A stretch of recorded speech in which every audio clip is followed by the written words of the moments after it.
Good evening.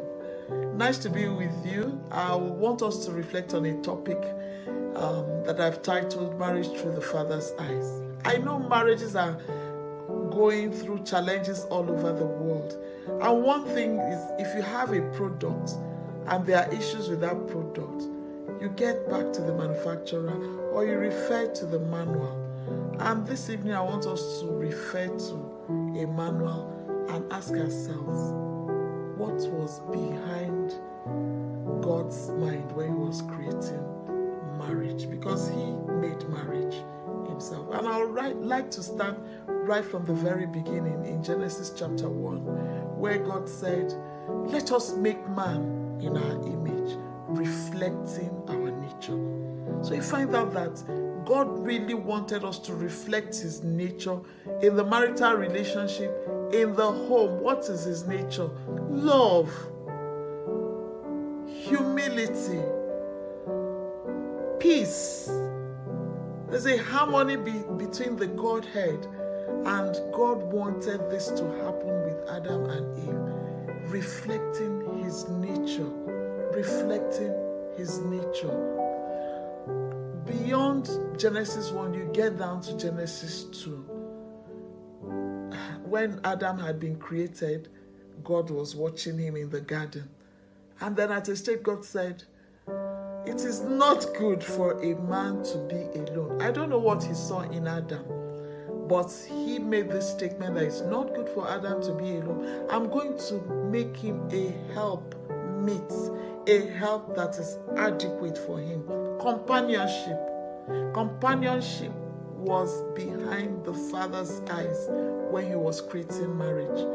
And so in your marriage, you must build your friendship, you must build your relationship, because companionship was primarily at the mind of the creator of marriage. What are you doing? Are you investing in your relationship? Are you investing to build the friendship? Are you investing to actually be a companion to your spouse?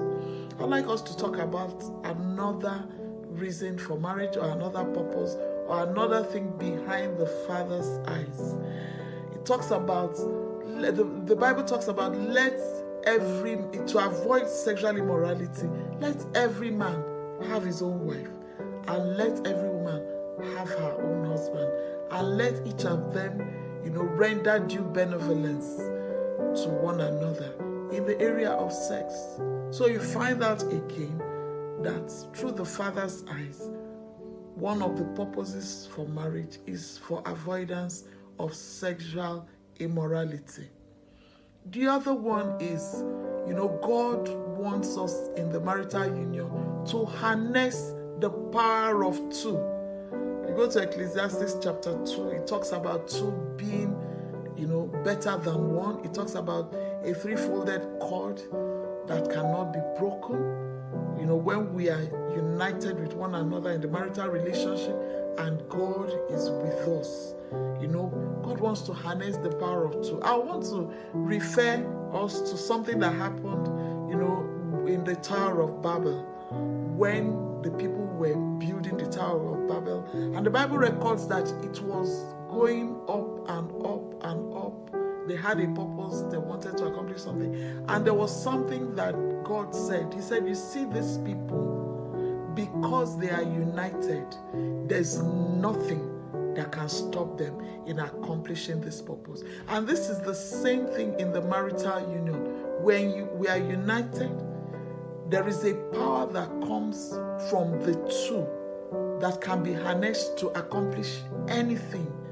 To accomplish anything. That is the power of two in a marital union. That is also one of the things that was behind the Father's eyes. And then another one is godly seeds.